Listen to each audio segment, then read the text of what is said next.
What's up, everybody? Power to the people. Got to give the people what they want. Another edition of Welcome Buffalo and ATL. Big Atlanta. Welcome to another edition of Power to the People. I'm your host, Darius Pridgen. Got the producer right there with me, co-host Mark Pope, and we got a lot to talk about today. Buffalo and Atlanta. Get ready, because we got a lot to talk about. Listen, if you're in the Atlanta area, Buffalo area, you want to see us live, you can go on to our social platforms, social media platforms, Power to the People show, and you can actually see the voices, see the people that is on Atlanta's hottest radio station and Buffalo's hottest radio station. Yes, sir. And watch us live and comment live. I've got the feeds up already. We already got comments coming in on, there go my volume. Cut it down. I got all kinds of devices. I just had the same issue over here. Yeah. Marie Collins is on. Bernadette, Lakeisha, and people are on. So top of the morning to everybody. It's a beautiful day. And so let me get right to some of the stuff that is happening. Let's deal with some world news.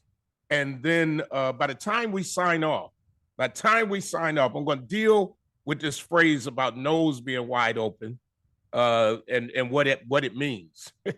So we're going to deal with that. Can't wait. Yeah. It's going to be a fun show today. For the next hour, you got to lock it in and tell somebody else, especially if you're in the Atlanta area and it's your first time hearing the show. Call somebody and tell them you gotta listen to this show. Both informative and funny at the same time. You can't get that everywhere. But let's go right to, I don't know if you heard about this yet. Russia is supposed to be meeting with Trump. Well, the president, Vladimir Putin is supposed to be meeting with Trump about this ceasefire with the Ukraine war. However, now remember, Trump always says like, oh, he always promises, he's always nice, and then he bombs and bombs. Yep. Well, Vladimir Putin is saying he is, and it's just been voted. Let me get the article, so I'm not making anything up. They just voted, his national security folks just voted. Oh, shucks, so much is happening. Letitia James just got subpoenaed. Hold on, y'all. Hold on. There's a lot going on. So he has said that he is going to fully occupy, he has plans to fully occupy, what am I talking about, Mark? I'm trying to look for the article. Hold on. It's so much happening. We talk about Ukraine or Gaza? No, I'm sorry, Gaza. Okay. I'm sorry, wrong person. Wrong world leader. Wrong world leader. Netanyahu. Yeah. Netanyahu has said he plans to fully occupy. Let me come back to that because this is just hot off the press 24 minutes ago. DOJ opens investigation into New York Attorney General's office that brought fraud case against Trump. I'm going to come back to world news. Wow. But this dude is doing whatever the heck he wants to do. To whatever. He's crazy. doing a full they are investigating the Attorney General of New York State. And this is the Department of Justice, which of course we know that he basically runs and does whatever he wants to. Yep. According to CNN, Justice Department opens investigation just 49 minutes ago in the New York Attorney General who prosecuted Trump. So right now what's happening, anybody who Trump is mad with or who he feels like went after him, he going after them. With the full force of the federal government. With everything. The federal government, by the way, that he just sent the guard, released them into Washington, D.C. because he said Washington, D.C. proper is that it's out of control. And do you know the reason he did it? Now, this, folks, you can't make this stuff up. The reason he did it is because one of his Doge workers, the Department of Government Efficiency, that's doing all of the cutting, one of his Doge workers got carjacked the other day. So because he got carjacked, Trump has now decided we're going to take federal resources and put these National Guard troops all over the city in Washington, D.C., and we're paying for it. Because of one person. One person. One person, an employee of his. Wow. You know how many people get probably carjacked in the United States? I was going to say, I would check the numbers for D.C. Hold on. Take a look, because at the end of the day, we are now going to be responsible. Now, remember, this guy, here's the irony of it all. The guy who gets carjacked was a part of DOGE, or the government efficiency, where they're cutting jobs, supposed to be saving money. You get carjacked, and now we're spending millions of tax dollars in order to now protect, in air quotes, Washington, D.C., because your employee, forget about the people. Don, he fired all FBI agents who investigate him. He just got rid of one who was the acting head of the FBI at one time. So at the end of the day, we, the taxpayers, because I need y'all to understand, I'm going to do my lighting a little bit. I don't like the lighting on this side. Anyway, remind me to do that at commercial. So now we got to pick up the tab because your employee got carjacked. And the numbers are showing that, let's see here, there has been, between August 2023 and now, Washington, D.C. has experienced 1,046 carjackings total over the last 2 years. So we're not even talking about, this is like, if you wanted to send them, you could have sent them anytime you wanted to. Anytime. Bruh. But you didn't send it if an old lady got carjacked. No. You sent it. I mean, you can't make this up. That now the National Guard is on the streets of Washington, D.C., because somebody in DOGE who was supposed to save us money is now costing us money. How about working with the local authorities and finding who carjacked him and everybody else? This is unbelievable. So right now, they are on the streets, allegedly, from what I'm seeing in the news. So what are they doing? Walking around? What are they doing? Because the last I checked, I mean, are they in the hood? Is that what they're doing? I doubt that. I doubt it too. And you get into that situation of martial law, and that's not where you want to be on the streets of DC. And because DC like to riot a little bit, so I don't know how that's going to work out for everybody on both sides, the right. National Guard and the residents. That's it's a recipe for disaster. I agree, and I think that with what's happening right now, we gotta stay ready, because at the end of the day, this man is doing whatever. And here's the problem: he knows that he could lose some of the seats in the midterm. Absolutely. So here let's take a smooth turn into that. Mm-hmm.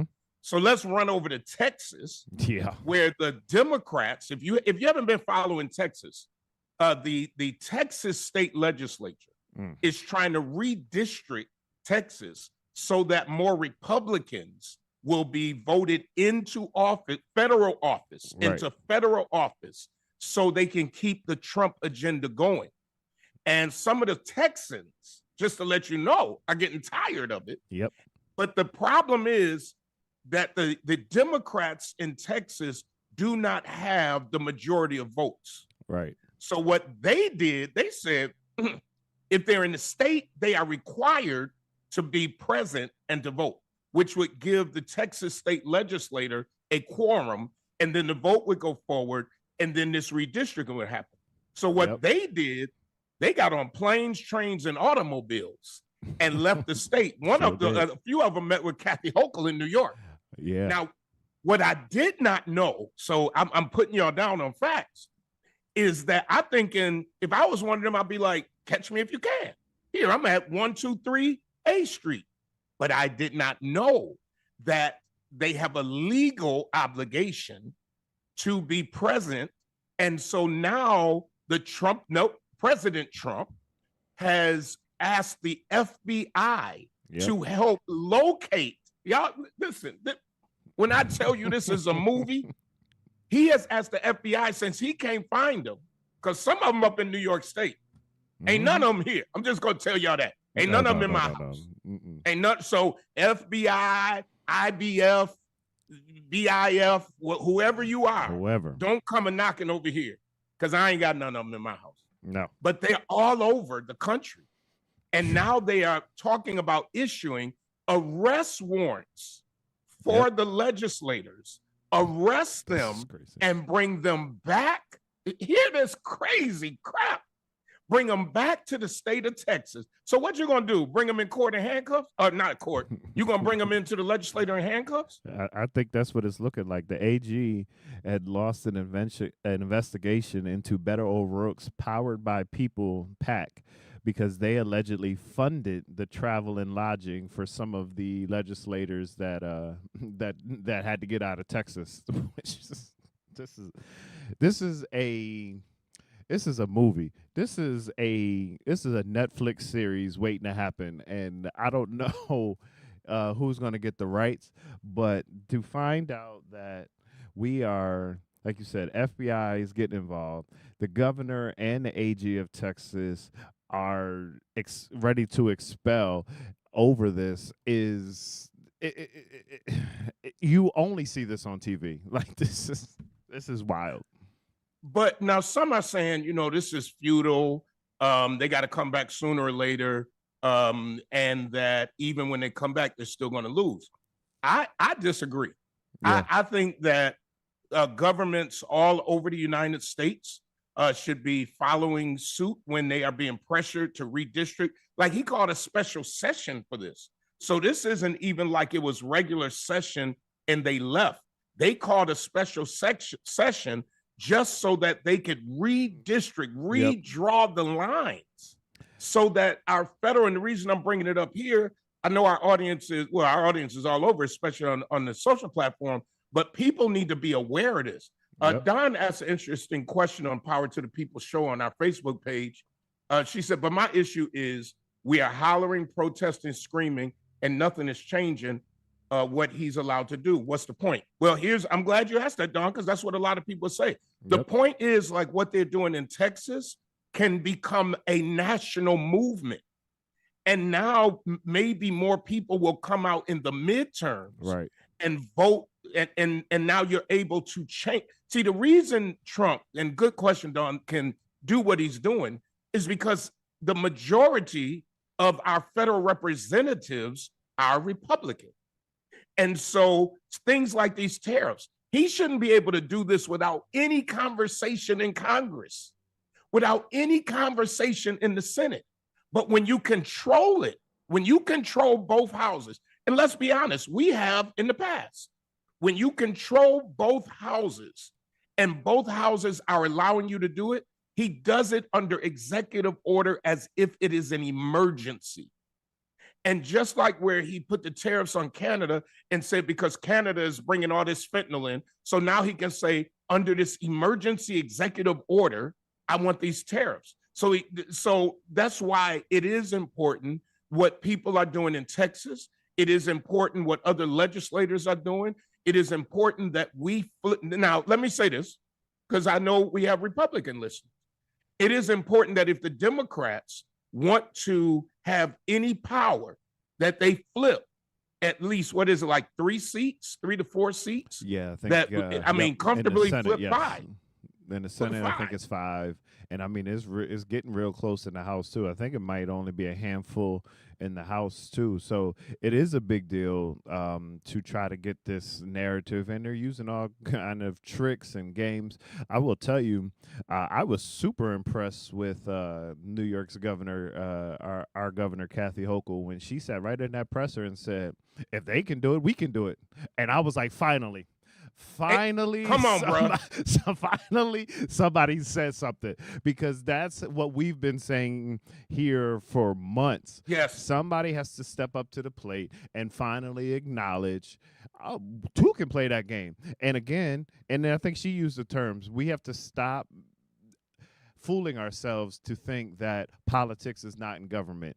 Redistricting all the way back is rooted in politics. Whoever is in control gets to redraw the lines. That has been the way this experiment has worked from day one. Ross on our Facebook Live says we're watching some fugitive slave act behavior. And I mean, it's happening, and it's like every day is something else. Yeah. And if we don't get it, and back to Don's question, and we don't, we like to celebrate people after they're dead. Yep. And so we never heard so much about good trouble until the man was dead. Yep. And so I don't think we need to wait until folks are dead. We need to rise up, but not just rise up. You got to stay up. Mm-hmm. Like you can't rise up for a minute. I'm gonna say it, and I know people. I'm gonna get backlash. I'm not mad. At the end of the day, people use their right to vote. Yep. They voted for who they wanted. Yep. Other people said it doesn't make a difference, and I'm not coming back, and I'm not voting for her, and I'm not, and she this and she. Okay, but the same one, y'all didn't vote for anybody, and now it's like, well, what's the use? The use is now we got somebody who is pressuring our universities to give the data of their student body to be able to trace and see if they are using still race as a factor for admission. That's what we getting out of. That's what we get out of this president. We getting out of this president the fact that he let all of these people go from the National Weather Service, and do you know they're hiring them back now? Of course they There are 400 openings right now. Of course they are. They let 500 to 600 people go. Now there's 400 because they can't keep up. And you've got wildfires, you've got hurricanes, you've got tornadoes, and they quietly have started reposting the jobs. The problem is some of the most steeped people in that department have retired. Yeah, they're gone. They had the knowledge. Yep. One guy was there 30-something years. He retired. You can't replace that overnight, which means not only, especially poor people, not only are we in financial trouble because of all the cuts, especially people on any type of federal health program, especially people who are receiving WIC. Now people who want to go to college, I mean, when you talk about, what Ross said, I agree. When you talk about a systematic change that is going to affect Black, brown, and poor people more than anybody, is happening right now. And the interesting thing is where we as a country still sometimes fail to realize the poor white American benefits much more from some of these social programs than Black and brown people. And I heard, I forget where I heard it, they literally said that they hate us so much that they're willing to put up their poorest communities to suffer with us. So it's just imagine the visceral that you have for us. And again, we didn't ask to be here. We were brought here. So, but now that we're here and you still hate us on that level to the point that you're going to make your poorest suffer, it speaks to their own mindset. Mark, I totally agree. And this is a turning point. And either we're going to be alive and awake now. We talk about woke, and of course the federal government is against woke, and we either going to be woke now or I'll put it to you this way. I've worked all my life. I got some retirement money coming in. I'm worried about my kids. Yeah. I'm worried about my grandchildren. I'm worried about my great-grandchildren, and what kind of world do we leave them if we say nothing? And as some people say, silence is agreement. So those who say nothing and do nothing, and this is why, and I've said it, and I think some people think I'm going against even our local federal officials, whether it is our Atlanta federal officials or our Buffalo or New York. Georgia officials, now we know how Georgia rolls for the majority, but in New York, it's like, come on, man, we need more than a letter from you. We need more than we need right now for real representation.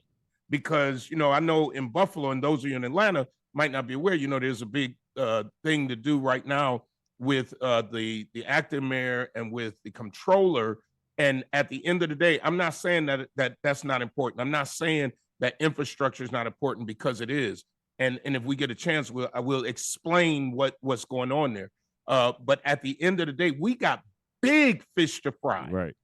We've got education to fry. We got global warming that we got to deal with. We've got wars all over the place that's going to affect gas prices and the daily things that we need. So if we're struggling already, we definitely going to be struggling later. And let's be honest. Now, we talk about Atlanta. Atlanta has their share of African American millionaires. Mm-hmm. They have their share of very wealthy African Americans. We in Buffalo, we still ain't crushed that. Now, I ain't saying there's none, but they way up under the carpet. They're really quiet. They don't participate a whole lot in our neighborhoods. And you just be surprised when you meet them and like, oh, shucks. Right. I ain't know somebody was living like this. So let's be honest. It's going to affect Western New York and more than it's going to affect Georgia. But it's going to affect Georgia because Georgia got some spots, bro, in which people are suffering. One of the things, and I know time is moving so quick. We see so many people from Buffalo, and I think those in Atlanta can appreciate this. Who used to move to Atlanta, like that was the hot thing. I'm getting out of school, I'm going to Atlanta. Yep. And now Atlanta, like so many other, I did some research last night. People are still, African Americans are still moving to Atlanta, but they are not moving at the rate that they once were. And part of the reason is, job situation is tough. If you're not in a specialized industry, right. The traffic is tough, and housing is crazy.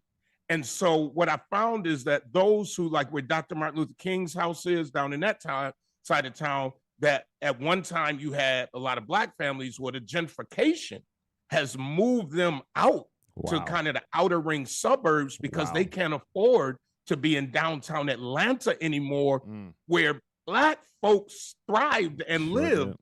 And now you can't afford it. You can't afford to buy a house. Most people on the street where Dr. King's former house is, because of gentrification, and so many people who work in downtown Atlanta now wanting to be in downtown Atlanta. And we haven't seen that same thing in Buffalo, but we have. The lofts are downtown, the more expensive places. The difference is we don't have the industry that an Atlanta has in order to support it.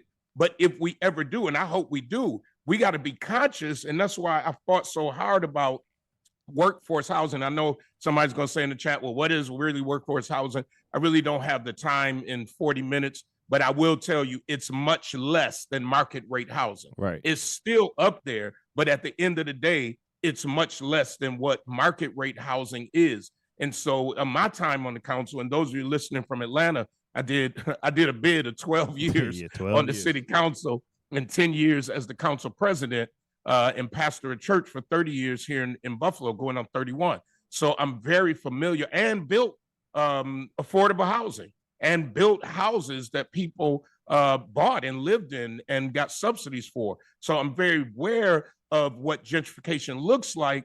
And if Buffalo is not on that cutting edge early, and we have been, but we got to do more, because we're going to end up like what has happened in Atlanta, where you can't afford. And the reason people want to live in downtown Atlanta who work, because if you live in the suburbs, bro, driving into work, it's a whole job.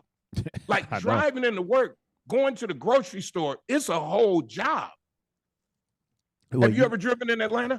I haven't been in Atlanta. Ooh, it might be almost 20 years. But my gosh, bro. But I'm from Philly, so we had a rule. It was like you have to get into Center City. You have to get into Center City by 7 a.m. and you needed to be out of downtown Philly by 3 p.m. because if not, your commute home easily then became 2 to 3 hours long, and you were just sitting in traffic and you're just wondering like why. So it was in Philly by 7, out by 3 p.m. So I know. I know the feeling. It's a lot of interesting comments on Power to the People show on our Facebook page. Let me get a couple of them. Ross Jomo says hurricane season coming to the country, Texas this month.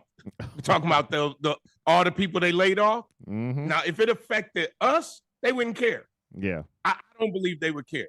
If it affected Metro Atlanta, I don't think they would care. If it affected Metro Buffalo, I don't think. But when it's affecting their base, absolutely. y'all hiring people because somebody got to be able to say, Hurricane Mark and Hurricane Darius is on the way. Absolutely.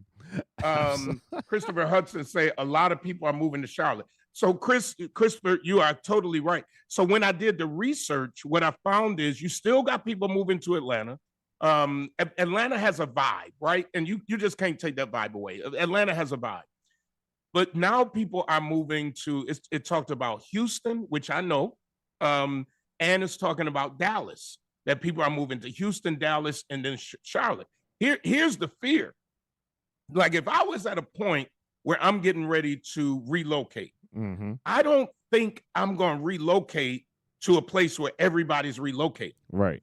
And part of the reason is because there's only so many jobs, and unless the industry is growing, and even like what they found out in Silicon Valley, when Silicon Valley grew and everybody moved out there, and then when, computers change, when technologies change and Silicon Valley collapsed, basically, all those people are out there. So I think it's a difference between chasing a job and chasing a lifestyle and a livelihood. Am I moving to Houston because this is where I'm putting down my stakes? Or am I moving to Houston because this industry that I specialize in is offering me a job? And that is the difference between, whether y'all like it or not, I'm going to say it. The difference between when African Americans move to a place and when other folks move to a place, when they move, they're moving because of a job that specializes in something. And I'm just talking. We move because, it's popping down there. It's the trend. Okay. It can be popping, but as it grows, can you handle the growth bubble? And are you prepared to handle that? And that's where I think people have to be careful. Charlotte, there's a lot of people from Buffalo and Charlotte. I don't even, there's a lot of people from Buffalo and Charlotte. But we tend to move in packs. Yes. And that would be okay if we're going to work together in that pack. Absolutely. But usually we don't. We go because we heard about it. We saw some TikTok about it. And at the end of the day, I'm just going to say this. Now, obviously, we're on in Buffalo and we're on in Atlanta. It's much easier to make it in Buffalo, even with these stupid high rents. Absolutely. Than it is to make it in Atlanta. I think just personal, I got knowledge on both sides. So at the end of the day, I think we got to be careful, especially African Americans, with what's going on right now, because if you move to an area that is already popping and growing, infrastructure is going to be hard, travel is going to be hard, all those things, and rent outrageous. We got a confirmation from our WeGo studio from Lane. He said nothing but facts on the show today. My commute to the station is a whole job in and of itself. So just in case people we don't know what we talk about, we got confirmation. I got Rico Hunter. I got Rico Hunter on our page. Now Rico was in Buffalo and he was a police officer. Rico went to Atlanta and did huge things, like the elite in Atlanta. And he's on our Facebook. The elite, he brought what's the stars? They married. He brought them to True Bethel. Forget it. He'll tell me. Rico, who did you bring to True Bethel? So Rico said, I love living here in Atlanta, Darius G. Pridgen. We're doing big things here. I would love to bring the same resources to Buffalo with your direction behind it. Rico, you ain't said nothing but a word. I'm not kidding you. You know how some people claim they doing big things? Yeah.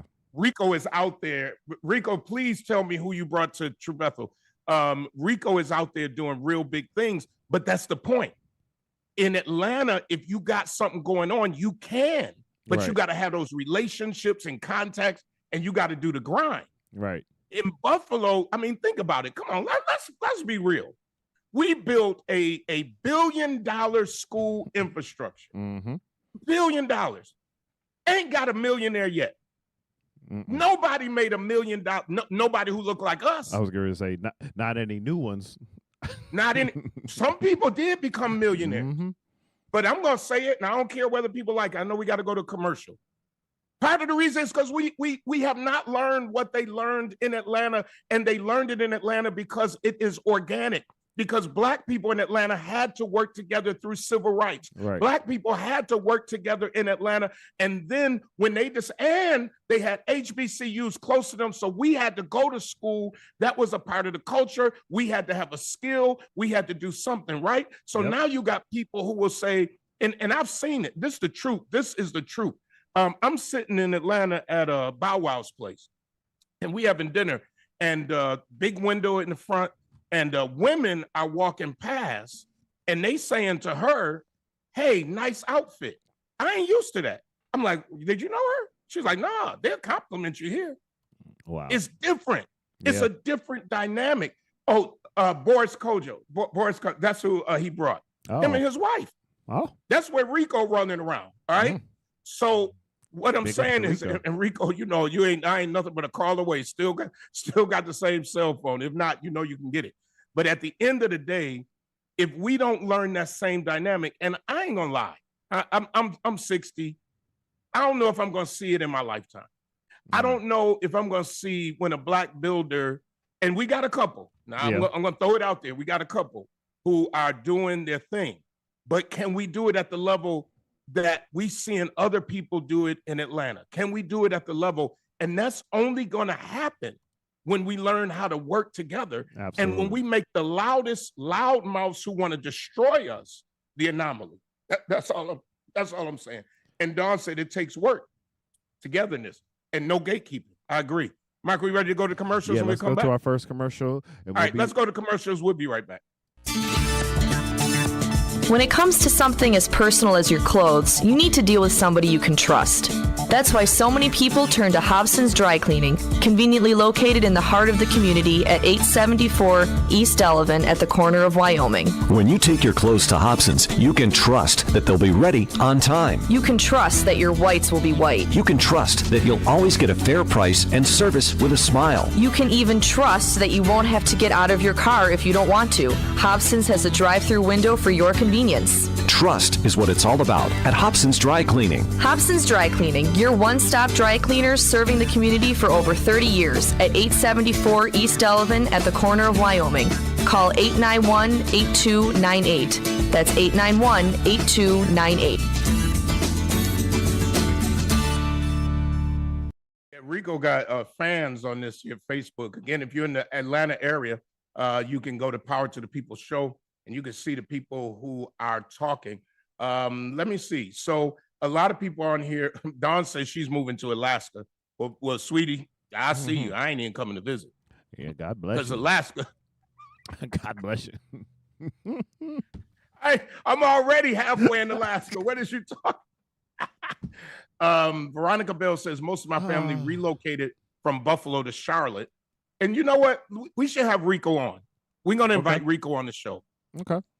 So Rico, if you're still listening, inbox me on Darius G. Pridgen, or send me an email to dpridgen@truebethel.com, dpridgen@truebethel.com, and give me some, I don't know who calling me from 716 number. I should answer it. That means they don't listen to my show.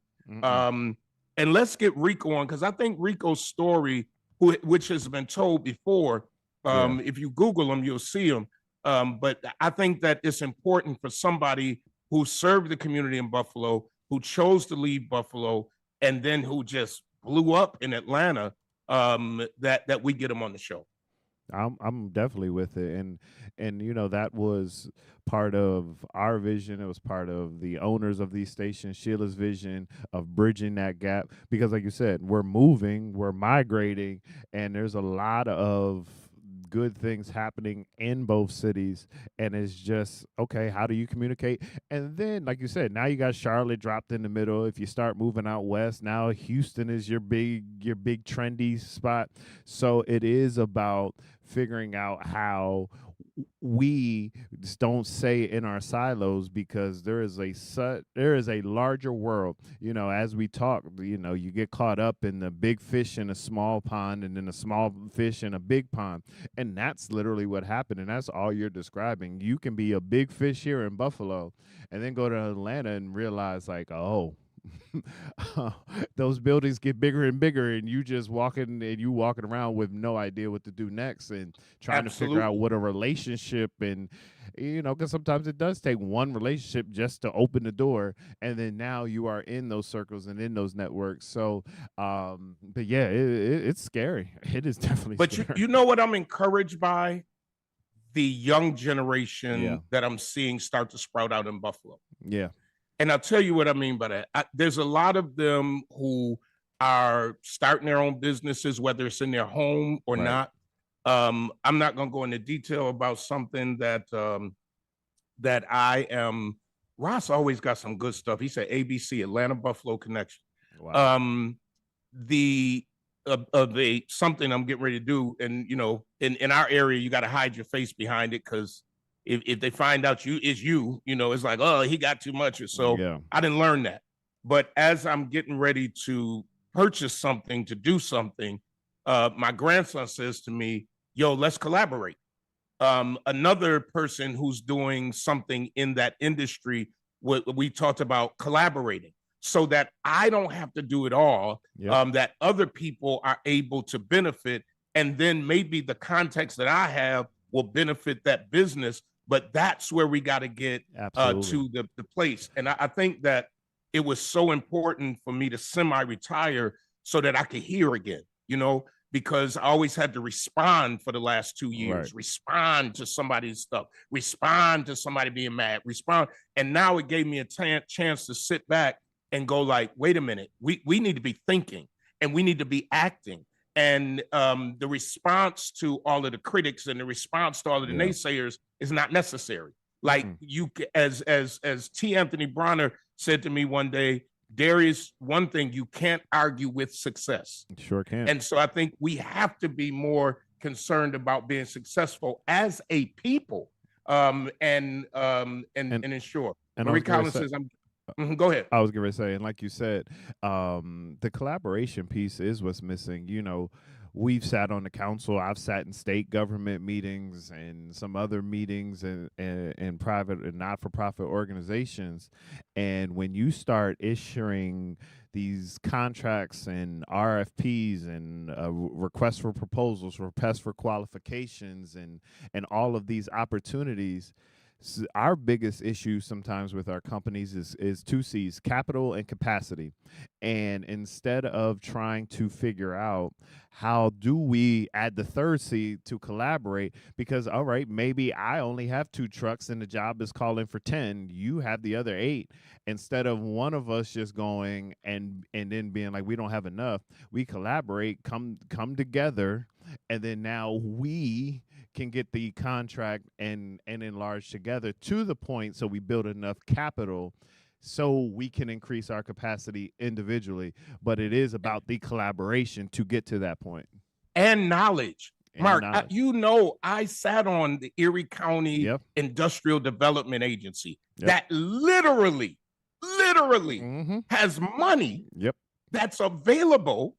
If your business, you got to have your stuff together. Yes. But is bringing new jobs to an area. Yep. So where we sitting there doing T-shirts, you could go out and buy a whole automatic press. Yes. And not just do T-shirts for the True Bethel, but begin to go and utilize this thing called the World Wide Web. Right. And put your stuff out there. And let's just be honest. These United States of America have not become so inclusive that if your black face on it, that everybody gonna buy it. Some of them ain't. They need your product. Absolutely. They don't need you to go into business for your ego. Absolutely. You go. A lot of us go into business for ego. So our name is on it. Our face is on it. Listen. When I didn't know for years. This is the truth. This is back in the day. I didn't know who FUBU was. didn't give a daggone.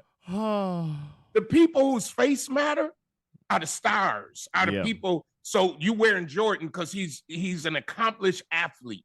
Yep. And for some reason, it adds something to, right? But me taking Darius Pridgen and making Darius Pridgen LLC, what for? What for? And they want my product. And the interesting thing, if people know the Jordan and Nike story, Nike actually told, well, no, was it Nike or Converse? One of them actually told Michael Jordan and his mom, black people don't sell sneakers. And nobody is going to buy the sneakers if it's promoted by a black person. And luckily, Nike took the risk, and the rest is history for the Jordan shoe brand. Kamal says, let's build, BUFFALO, working together. Works, it does. And that's why I try to have these conversations and why I encourage collaboration. And I'm going to say it, I've been saying it. Obviously, I wouldn't have the voice I have on radio if it were not for collabing with Sheila Brown. Sheila Brown had a vision. If it were not, I wouldn't be on in Atlanta right now. That's collaboration. Yep. That's collaboration.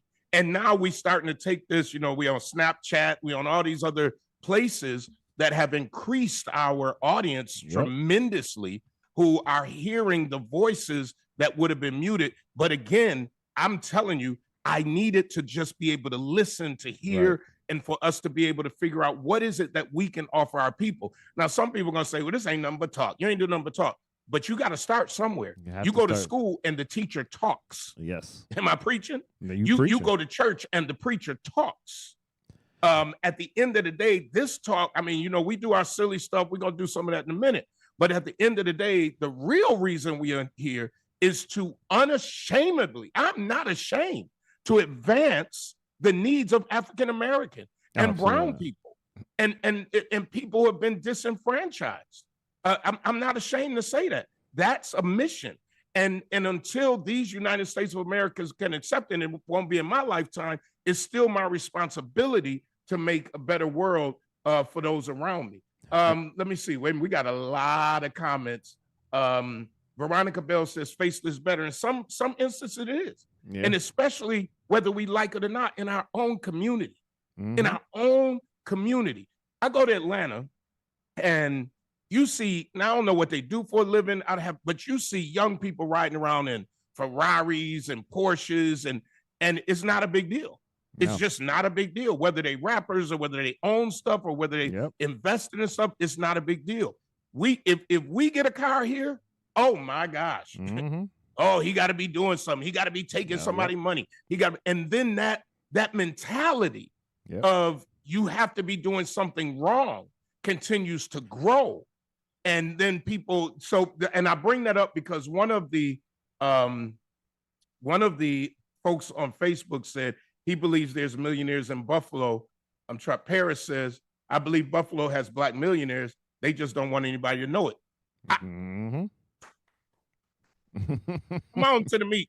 You're preaching. Oh, right, and by the way, I'm not clapping for me. I'm talking about other folk. At the end of the day, yes, they don't want anybody to know it. I believe that. But I know for a fact we don't have them per capita as other places do. No. I know that for a fact. Absolutely not. And I was just going to say, before to put a bow on it, I think sometimes what we because it even goes back to how we started the conversation. When people get quiet, that's how people do get away with things. We were able to do what we did on the council because there was outrage. And next thing you know, police reform was happening one thing after another because people were in the streets, people were in people's yards, and then next thing you know, things started to move. And we said it. We said once everyone gets quiet, every piece of reform we were trying to do just went by the wayside. To the point now that your successor had to reintroduce the stuff because it went dormant. So would you say that? So let's pause there. We're going to get this bow tied, and then we're going to pay a bill, and we're going to come back and I got a question. But she had to because we had all of the stuff there. Yep. We had the support. Now, we knew that a citizen review, that ain't going to happen right now, not in Buffalo, right? But all these other things, to make policing better, not against the police, but to make it better, to make it more transparent. And when we left, it's sat. And that's because there's no noise right now. Right. There's no noise. So again, all the way back to Don's point, if people stop talking, if people stop bringing it up, it goes away in the minds of elected officials. They're looking for the next problem. Hey, we're going to pay some bills and we're going to come back. And maybe I'll get 2 minutes to explain the comptroller issue. And then I got a question. What does it mean for your nose to be wide open? We'll be right back.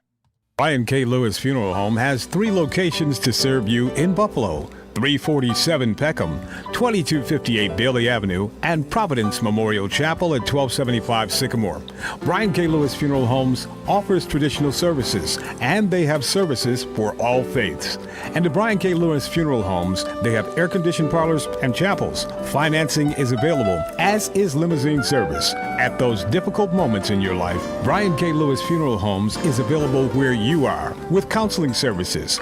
Call toll-free 877-885-7734. That's 877-885-7734. Or locally 845-5545. Brian K. Lewis Funeral Homes. We are here to serve you, here to serve this present age. Call today, toll-free 877-885-7734. Or email info@brianklewisfuneralhome.com.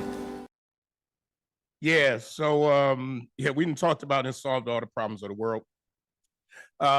So somebody said this phrase yesterday, and I said, tomorrow on the show, I'm going to ask folks, because they said, oh, she got his nose wide open. And I've said that for years, like to my kids, and it's been said to me. What does that mean to you? What does that mean to you? Oh, well, my grandmother used to say it to me all the time, too. So, she would say that you know what? That's because I didn't mute the Zoom. She would say, you run around here with your nose wide open, and I'd be like, huh? And it would be because, you chasing after a piece of tail too much, and you just, in the 90s, we used to call it being whipped. So, so that's what. So that's what it means. That was my interpretation. I don't know what whip means. Here we go. I don't know what. Let me read to you perplexity on this family show. The phrase "nose wide open" is an expression often used in African American vernacular English, and it typically means someone who is infatuated, obsessed, or deeply enamored, often to the point of being blind to reality or good judgment. Ooh. Example, he got his nose wide open for her, meaning he's totally into her, probably head over heels in love, or don't let them catch you with your nose wide open. This phrase, so that's what they say it means. Nose wide open. I always just imagine like a truck, because they like, you can get a truck through that. What? Like where do these phrases come from? Or the phrase, this sister used to always tease me about how in the church world we say stuff like this: on today. What is on today? Oh, that is annoying. Oh, that one is annoying. What is on today? On today, good morning. On today, we have. On today, how about today we have? I think, the problem is we spend so much time trying to sound more educated, and so you put these random filler words in, you're like, huh? Like you just really don't understand what on today means. Well, there's some phrases that I hope go away. I can't wait to the new year. I want to have a funeral for them. Oh, yes. And one of the phrases that I just want to go away is 100. Keep it 100? I'm keeping it 100. What? Why you want to get rid of keep it 100? I want to get rid of it. I want to get rid of the emoji. I want it, because then what are you doing any other time? What are you doing? I remember when I first got elected, I used the phrase on the news and I said, well, to be honest. And one of the council staff, who is now in charge of films and stuff that's being made in Buffalo, very rich, really smart guy. So Rich is really nice, real laid back. So he said to me, council member, he said, when you say to be honest, it suggests then any other time you might not be honest. I was like, whoa, that's deep.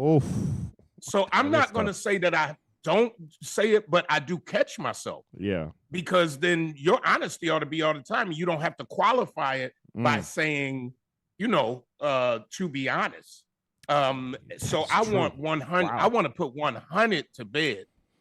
Yeah. I think the other one extra probably can be eulogized is it is what it is.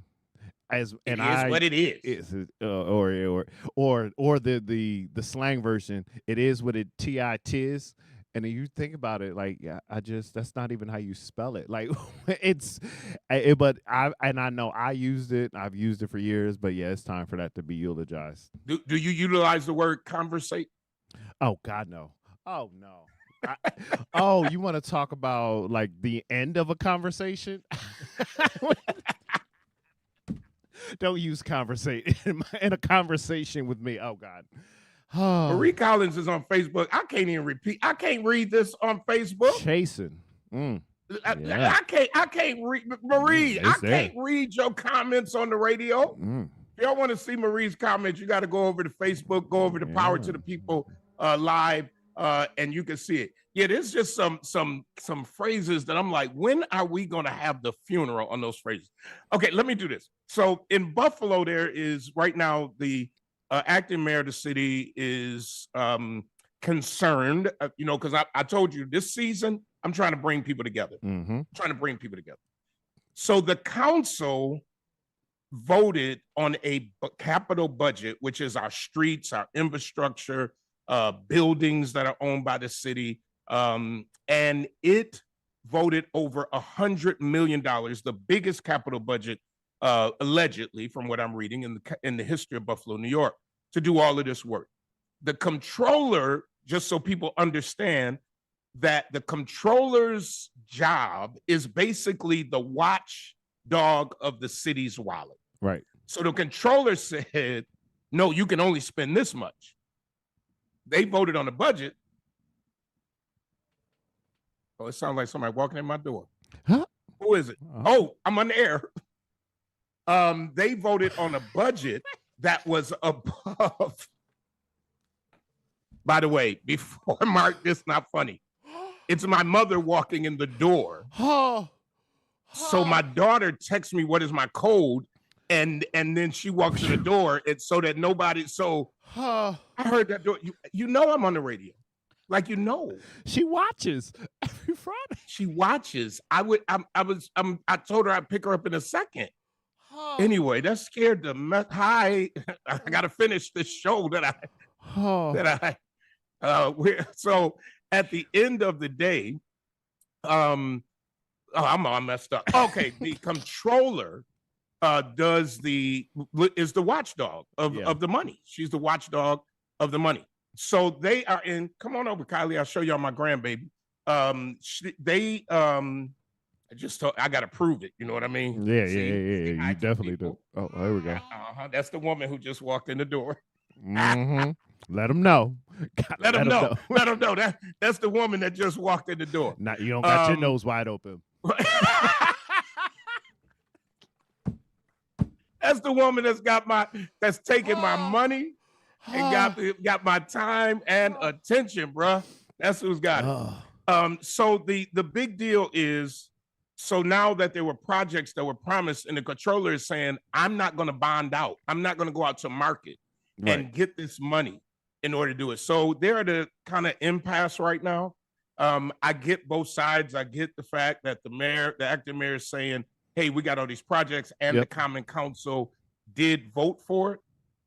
But I also understand she has a job. And so our rating just got downgraded. Our future outcome rating, our current rating is still high, but our future rating was downgraded. So at the end of the day, I'm hoping that they will figure this out, and that projects can go forward, but that we also are not putting our city in a financial dilemma. So I just wanted to explain that for people who maybe have been hearing and watching it, what everybody's role, because before I was elected, I didn't know what the comptroller did. Mm-hmm.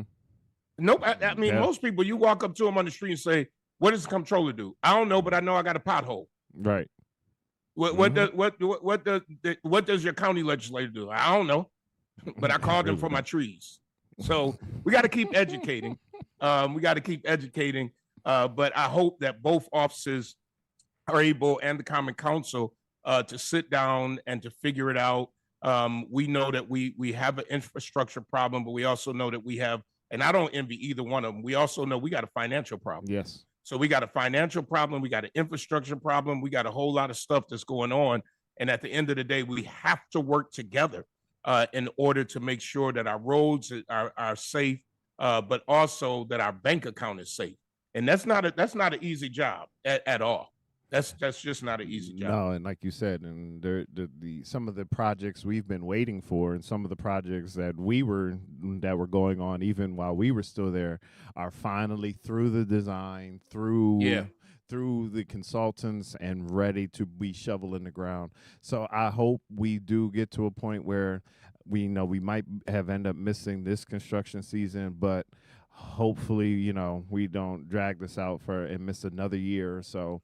I'm sorry, I'm not laughing at you. You're right. Hold on. I gotta say, Tim Newkirk gonna say it was the illegal you've been hiding.